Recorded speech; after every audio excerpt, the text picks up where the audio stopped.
Hello and welcome to a Shot in the Arm podcast here at the Women Deliver Conference in Kigali, Rwanda. And my name is Y-Isha Raphael. I am your host. As one of the largest multi-sectoral convenings to advance gender equality, Women Deliver 2023 has convened 6,000 people here in Kigali and 200,000 plus people online through the virtual conference. Women Deliver 2023 aims to enable inclusive and co-created spaces that foster solidarity for sustainable solutions on gender equality. Africa is actually now facing a major demographical challenge. According to recent UN forecasts, the continent is expected to double its population by 2050 from 1 billion to nearly 2.4 billion inhabitants. Most importantly, half of that population will be less than 25 years old. Now, our generation, my generation, is the vanguard of this change, particularly us young women. We are refusing to accept the status quo that is holding back our rights, our economic and social opportunities, and most importantly, given the current climate crisis, our future. Joining me today is Akinya Osanjo from Kenya. I hope I pronounced that correctly. Yes. Yes, but you're based in Cape Town, correct? So we are South African South African. sisters. Okay. And she is a young leader here at Women Deliver. Thank you so much for joining us, Akinyi. We really appreciate you taking out time from this busy conference to join us. I know it's much more preferable to be out there In the in the sun. sun, yes, enjoying Rwanda. But thank you so much for joining us. So, can you give us a little bit of a brief introduction about yourself and your work? Sure. Hello. So I am Akinyo Sanjo, as Isha's mentioned. I'm based in Cape Town, but originally from Nairobi, Kenya. I'm pursuing a Master's of Philosophy in Human Rights Law, majorly focusing on refugee and humanitarianism.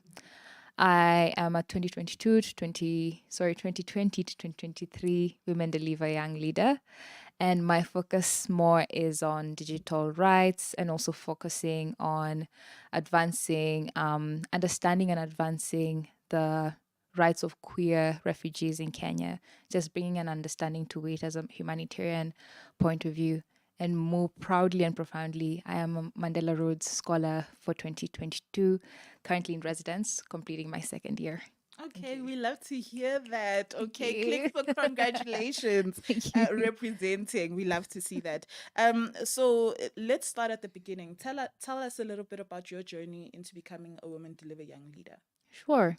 So I actually applied to be a young leader when I was in my third year at the African Leadership University right here in Kigali. Yeah. And I think I was looking for to be part of an organization that had a merger between humanitarianism and gender equality, but focusing more into helping me understand what exactly in gender equality do I want to necessarily learn and focus on, and also build a network of people who are advanced in the same sectors within the SDGs. And when I came across the application on opportunities for Africans, I question myself, and we all go through this process where we think about certain positions that are very wanting and calling to us, that calling for leadership, and you think, is it really for me? Do I fit within this structure or strata? And I honestly just applied. I wrote everything down and said, okay, this is what I want to stand for. This is who I am right now. And in my application, I just stated in informal ways stated, listen, this is where I am right now. And I know this program will be the best opportunity to learn and to grow because that's what I was looking at more. And on April 29th is when I actually got my acceptance email that I made it. Yeah. Yes. No, that's great to hear. I mean, as I feel like as youth activists and youth advocates, Mm-hmm. we all go through our moments of doubt, but my thing is that, and I heard this from somebody talking in general about job applications, just apply. Yeah, Even if you don't qualify, just apply. true. Trust me, you are not filling up their mailbox That's than true. anymore than Yes. anyone else would have. Or, Just apply. You never know what yeah, opportunities will be true. available. And just to add on that as Mm, well, I think it's also the same thing with just apply, don't mm, self reject, mm, because I think that's the worst thing that we can do to ourselves. mm, You can doubt yourself, but still apply.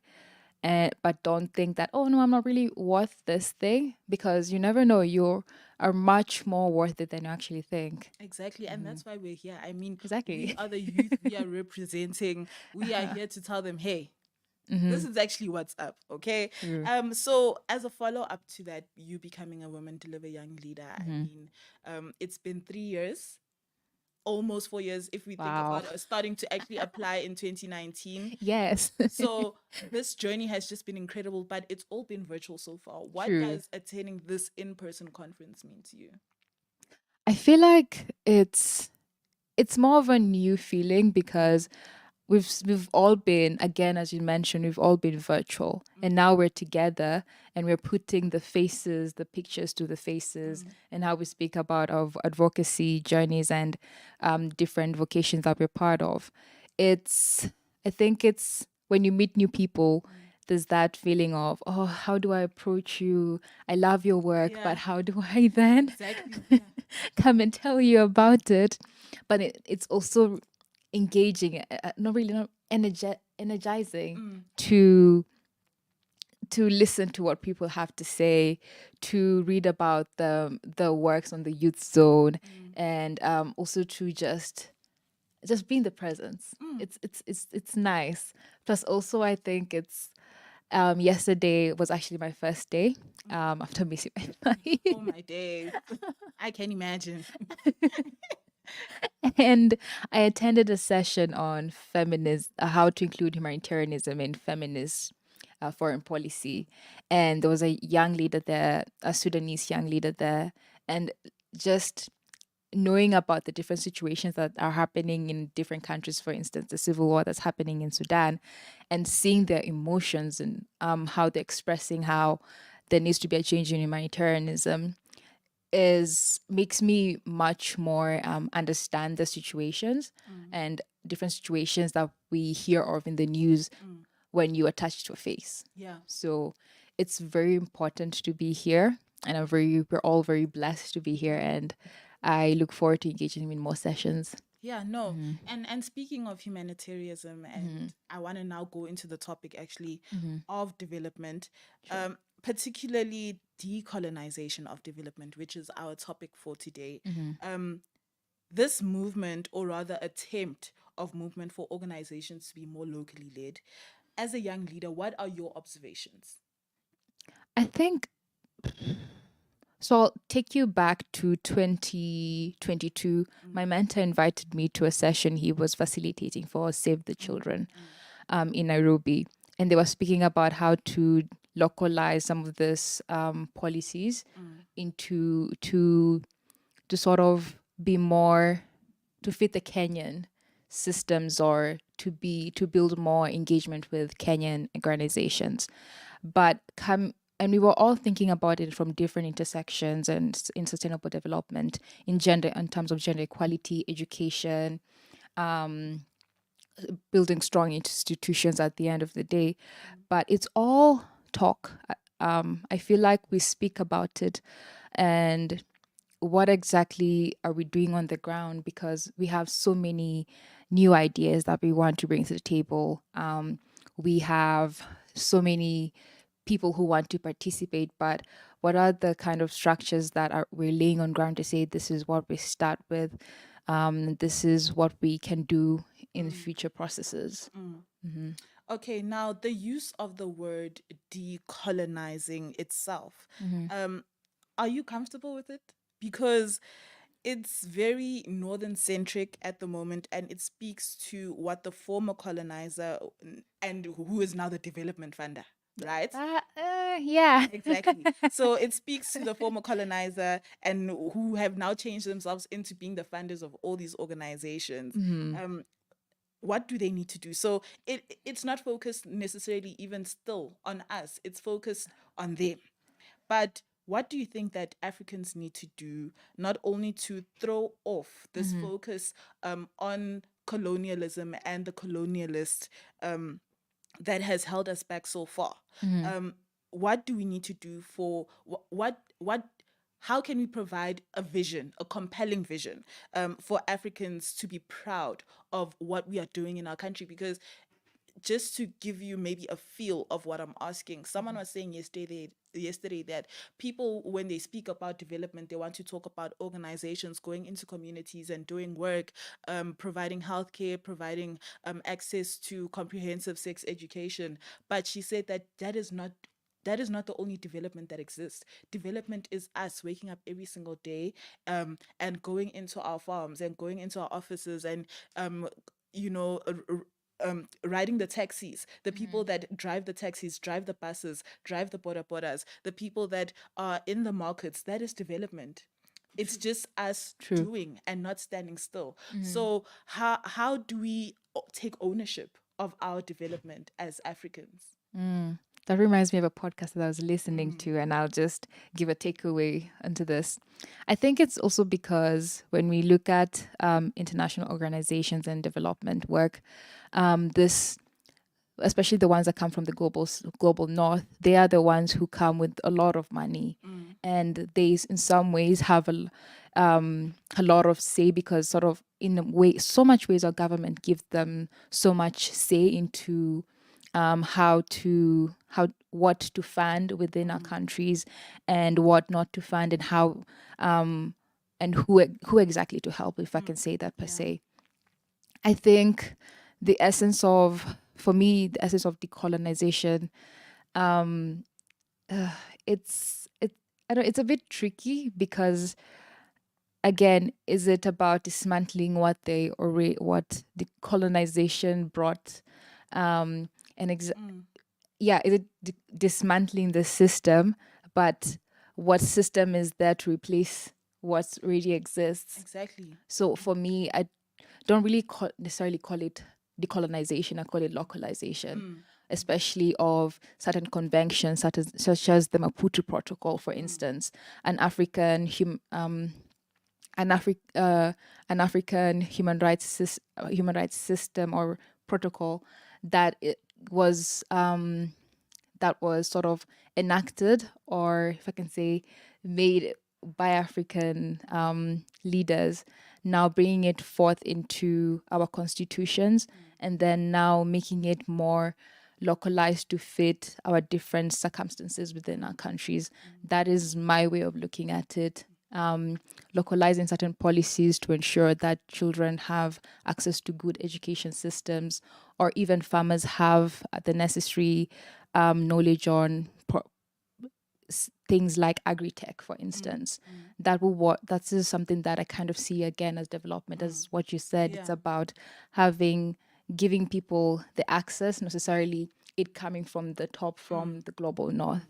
That's what I would envision it to be. Yeah. So actually, we need to scrap the word decolonization off the table. Because Yes. I think when I say that this is the topic of the podcast, it's not to say that we are going to talk about how we're going to decolonize. We are discussing that topic and how it has become so relevant, because now organizations that have this background of colonialization, of abuse and terror, and systematic oppression are Yeah. using this now. This buzzword, decolonization. Exactly. I think it's all about, someone mentioned in the humanitarian talk yesterday, it's about the language we use. And sometimes language can either work for us or against us.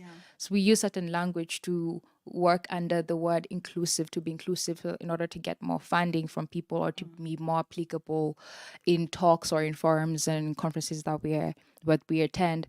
But then at the end of the day, it's just to get acceptance and to be more inclusive. But is it fair for everyone? I think most of the time, and I may deviate a bit, but we speak about including certain languages or certain buzzwords.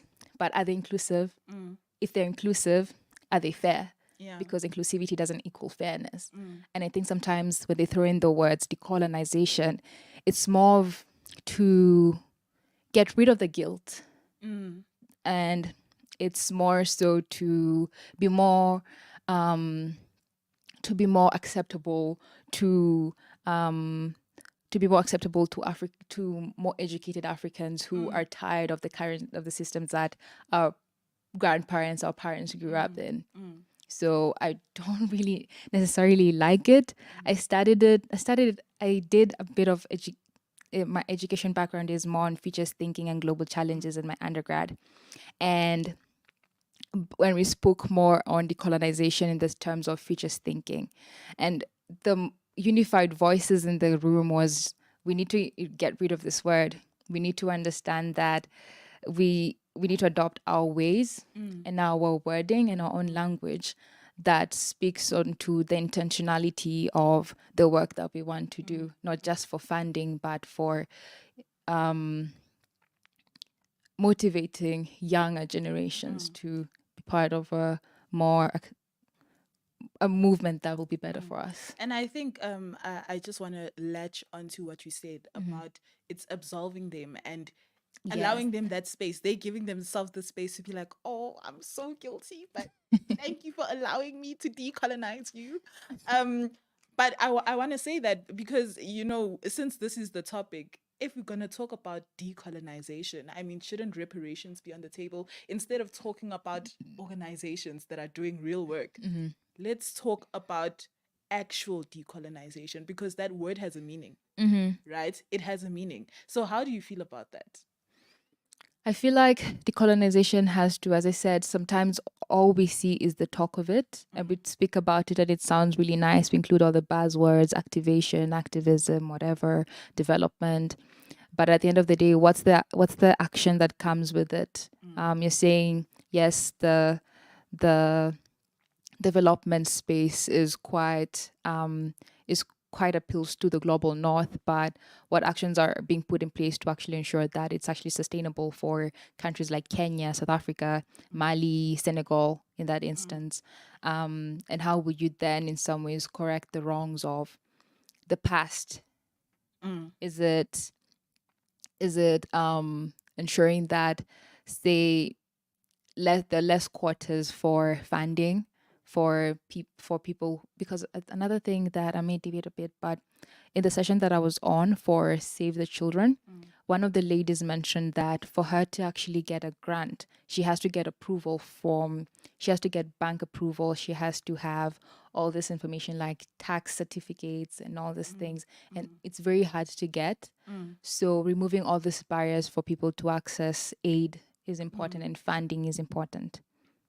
No, you're totally right about that. I mean, in another session I was, and I think that this is something it's coming up quite a lot, but people are not speaking about it directly. Yeah. I think where people get the chance to speak up about these barriers, the bureaucracy, The because I bureaucracy, mean, yes. organizations that are really doing the work on the ground, as so many people have said, the people that are actually going on bikes at 4 a.m. in the morning in the dark, risking themselves to go and give people medication, to go and check on people in their homes that are not able to get access to hospitals and clinics. Yeah. Those ones doing the work are the young people.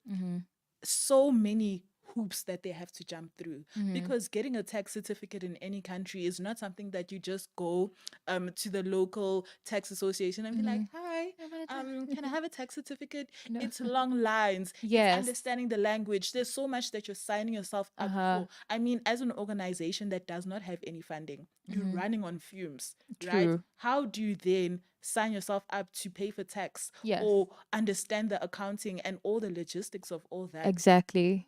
It's like, honestly, it's a systematic barrier that Yeah. really prevents us from actually doing the work that we need to do. That's I mean, true. guys, you can see what we are doing, accept our proposals. Exactly.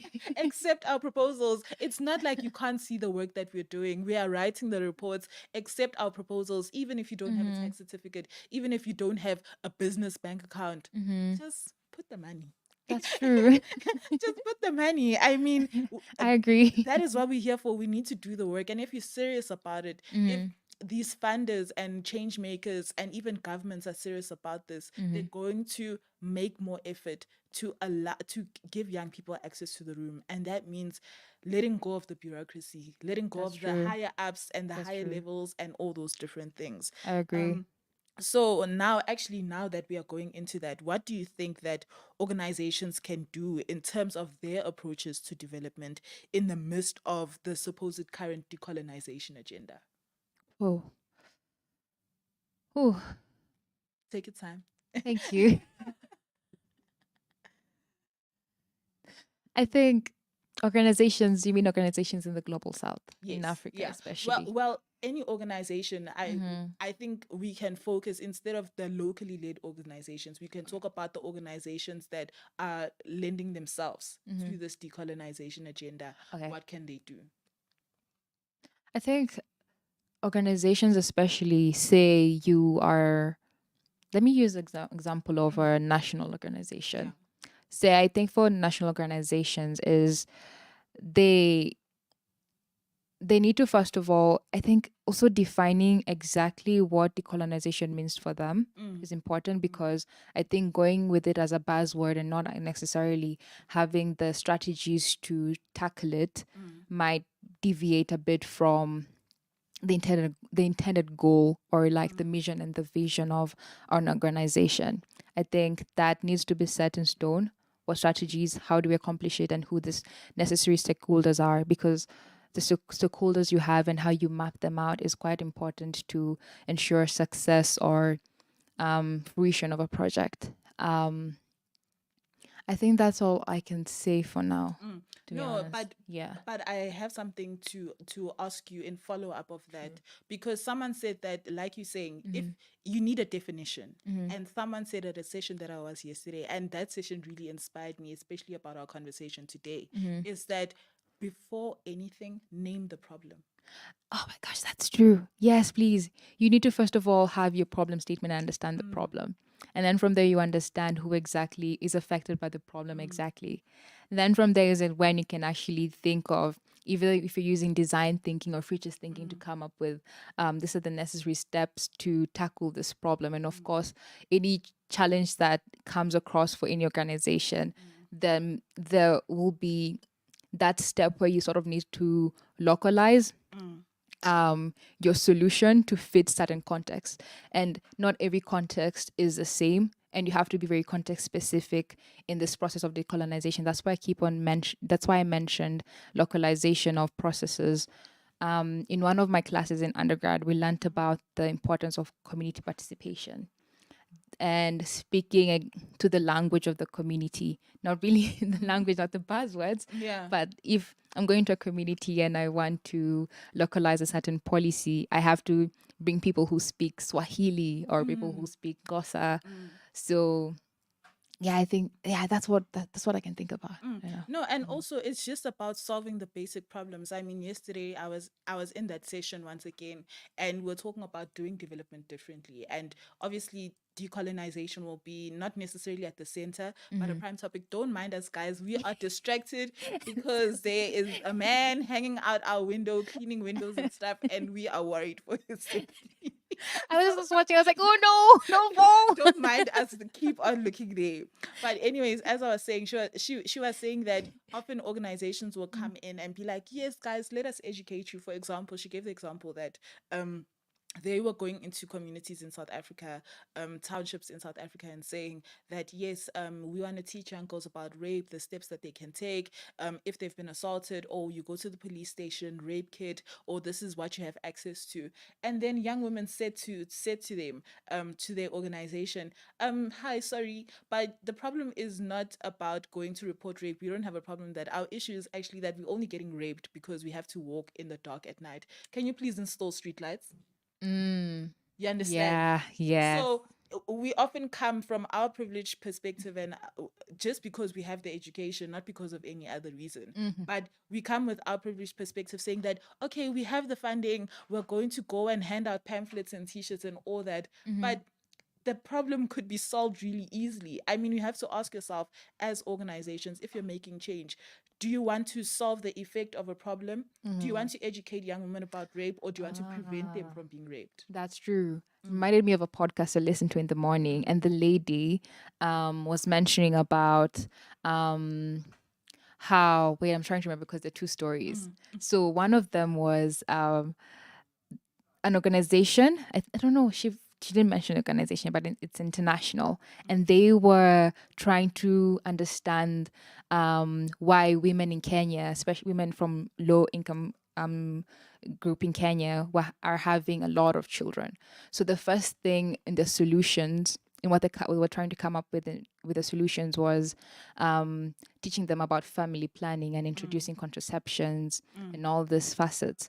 And that was before they actually understood why exactly they have all these children and why exactly are they seeing it as a problem. The woman in, say, in the rural remote areas in Kenya is not seeing it as a problem, Yeah. because for her it's a cultural thing where um she likes to have a lot of children. It's just like a heritage thing for Yeah, her. keep It's the a family big. custom. Like for them, Exactly. they seeing it as like, oh, it's a burden to have so many kids. Yeah. I mean, guys, some people, it's culturally in African culture, it's important to have a big family. Exactly. Exactly. And then for this person who was coming from the global north and they were coming to Kenya and wanting to solve this problem, they were seeing it as this huge problem and they needed to teach them how to protect themselves. But then when they go to the communities, the women are telling them, that's not our problem. We like to have children. We love children. The only thing we want is to have economic infrastructure for us to actually be able to farm our lands, to have a financial freedom, to take our goods for harvesting. That's what we want. Family is our pride. So I think understanding the, being very context specific and actually going on ground and learning about this is what is happening and this is how I can work with communities. That for me is the process of localization, or what they can call decolonization. Yeah, exactly. Development is not a one size fits all. It has to be, like you say, context specific. And I actually have a question that I did not have on here, but I'm remembering it. And talking about the question, what can organizations do to do development differently? And the question was actually posed last night at a session, and they were asking, do you think that Women Deliver is delivering on doing development differently? Do you think that in terms of the discussion that we're having and what we're saying that we want as young people, as these organizations on the ground, do you think that Women Deliver is delivering on that? Ooh. So I was actually having this discussion yesterday with a fellow young leader. And I think for them, I think it's a balance between trying to do development and also working around the fences of diplomacy.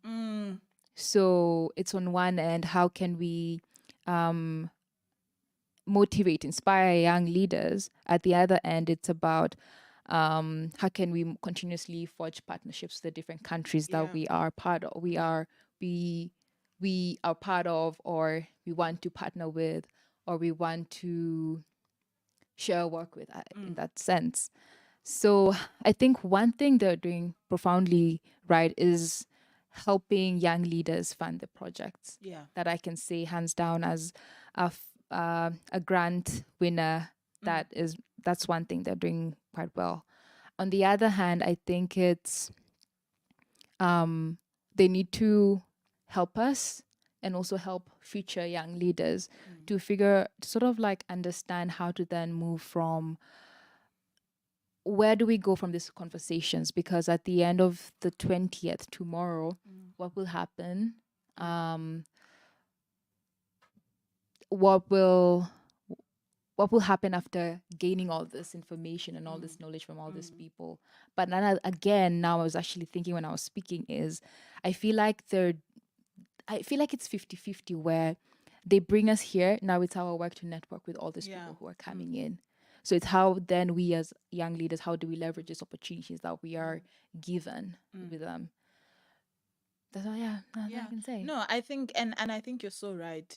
Is that honestly and unfortunately that if you're an organization this big, diplomacy is a big part of what you do. It has to be. And I think that as much because I want to believe and I want to hope that in Women Deliver, in their staff, in their organization, the people who are organizing these events and concurrent sessions, that they are fighting for us young people and what we are fighting for back home in our own countries and our struggles that we're going through. Sure. But at the same time, like you say, that there's some fences that you can't cross, especially when you're an organization this big. I That's mean, true. you're on a global platform, and the truth is that you're not going to be able to have a platform this big if you're not diplomatic. That's And true. I think as young leaders, we need to see this as an opportunity for us to learn, Yeah. right? Yeah. It's as much as we can be angry and we can be upset, Yeah. but we no, and it's valid. Yeah. It is. Because it's not coming, like I always say to people, we're not in this activism thing because it's cute. It's No. coming from our own personal experiences, Mm-hmm. but it's an opportunity for us to be like, okay, this is going to take some bravery, That's but true. I'm going to stand up and say this. I'm going to stand up and do this. And in spite of what's going on, we're going to continue with activism, Right. even though, because there's a balance. We all know, even in our own organizations, in our own countries, sometimes you have to be diplomatic. That's true. You have to hum instead of saying a lot, because you know that, hey, whether it's funding, whether it's access, whether it's opportunities, not just for yourself, but for the people that are coming behind you. Yeah. Right. Yeah. So I think this is also an opportunity for us as young leaders to learn and notice, Yeah. like, pay attention. True. If there's one thing that you can do as a young leader, pay attention. Pay attention and be present. Oh my gosh, that's true. Yeah, pay Yeah. attention and be present. And you are allowed to be angry. You're allowed to be upset. That is valid. Now, what are you going to do Yeah. with it? What are you going to do with that? Yeah, two things to say about that. So I think with being part of Mandela Roads, we are exposed to so much, especially within the leadership space. And in my first workshop in March, we went to the Sustainable Institute in Stellenbosch, and our CEO Judy Sikuza was speaking with the CEO of the Sustainability Institute, and they were speaking about how to forge partnerships and what partnerships exactly mean. And the CEO, I forget her name, of the Sustainable Institute, she mentioned something about you don't really build partnerships based on your on friendliness. You build partnerships based on the person who can help you, and then there's that I don't want to use this word, but there's that privilege that someone might have that might be useful to your organization, for instance.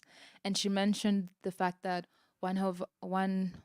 someone who they had partnered up with was not really working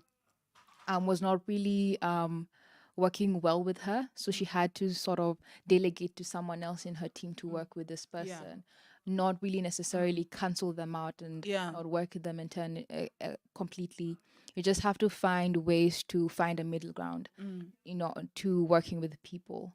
And again, about women deliver, us as young leaders, I think what we need to recognize is that we need to understand that diplomacy will play a role in our work in the future, a huge role in how exactly you forge partnerships, how you actually maintain these partnerships is very important. We might be enraged.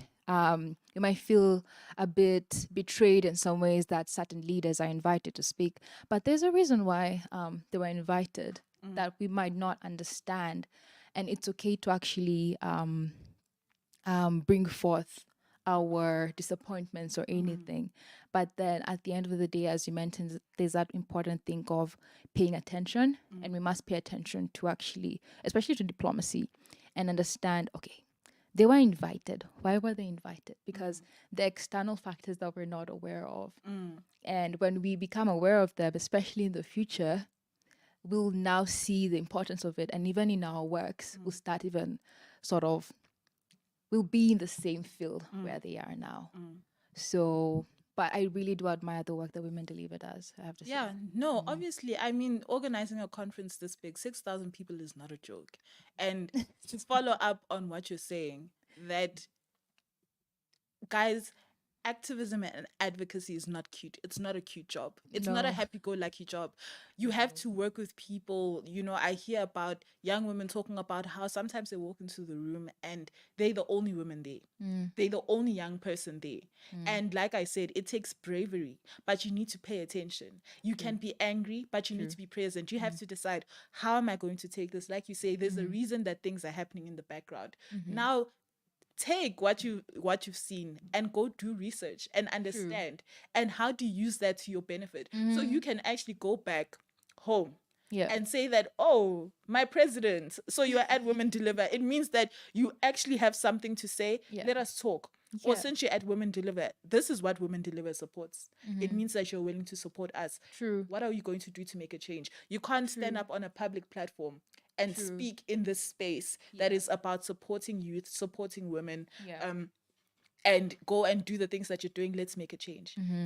Either use it as a challenge Yeah. or an opportunity to be diplomatic. That's true. But don't just be angry in your heart and not do anything. That's true.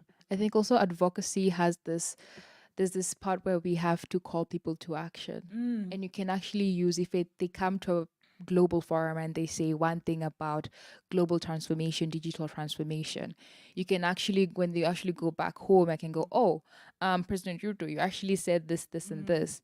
And this is your agenda for when you wanted to enter office, and bring them into account, and also in most ways work with them to implement certain policies. I think so. No, and just the question I was about to ask. And now I want to take us into the context of Africa, Southern Africa.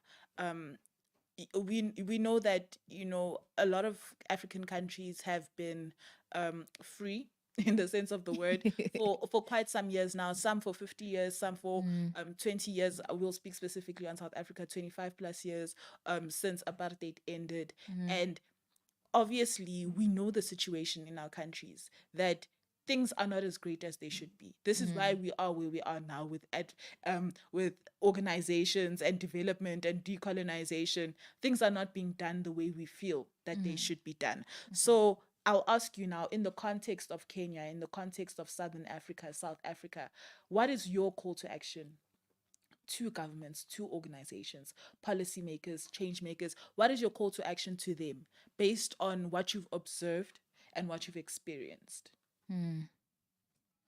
For organizations, I have to say is, let me see. For organizations, it has to be, I think framing the way we do development, as you mentioned, but also it's about who exactly is being brought to the table in this doing development work. And what narratives are we sharing to either get funding, getting people on board? I think it's also about understanding the problem that is being faced in the different countries that we are part of. I think that's the thing about. That's the first thing that can come to mind for organizations. I think for countries is exactly, for Kenya. Kenya is a bit tricky right now. There's a lot of changes that are happening, but I think what can change for Kenya? Let me see. I think there needs to be more civic participation. There's that saying that, the government mentions that we do include the youth in making decisions and all this and all of that, but I feel like it's not really including a larger group, because most of the times they go to universities and they engage with certain governments. Yeah. But are you speaking to the youth population that is unemployed, the youth population that is working in the informal sectors? I think there needs to be that whole rounded participation in the processes. And I think also listening to what citizens have to say, and then from there working. Also, there's that civic participation in policy, and also working with youth to come out with policy briefings and policy advocacy and advocacy influencing that actually touches into factors such as youth unemployment and youth, it's okay, youth unemployment, and also affordable education. So yeah, that will be mine. Yeah, no, that is a great answer, and you've just been giving great answers, great conversation, Thank you. and I really appreciate you, like I said, taking time out of your day to come join me here and have this conversation. It's been insightful. I've learned a lot, and hopefully, people who are watching have also learned a lot, or you've taken something away from this conversation. As you know, guys, I'm here at Women Deliver as a young leader, but I'm also here to make sure that even if you're not a plenary speaker, you're going to have a platform, right? And to provide some representation of people who are not necessarily the celebrities okay, of activism and, the influences of activism. We're just the normal people Mm-hmm. pushing as hard as we can, doing what we can for our communities, Mm-hmm. and the people that we represent. So that is it for today. I'd like to remind you that A Shot in the Arm podcast is a project of the Global Listening Project. So thank you so much to my guests for joining You're me. welcome. And thank you also to our executive production team, Ben Plumley and Eric Espera in California. Don't forget to subscribe wherever you get your podcast from and give us 5 stars. I Five think I stars. think we deserve it, okay? So I Yes. will be back tomorrow, actually later on today, because I'm going to be having a conversation about being queer here at Women Deliver. So it's going to be an exciting one. Well, this was exciting as well, but we know that some topics just have the spice. That's So true. I hope you guys are able to join us for that. We'll be going live again in a few. So this is me signing out for now. I'll be back just now. But yes, we are here at Women Deliver in Kigali, Rwanda. Thank you for joining us, and I will see you later. Bye bye. Bye.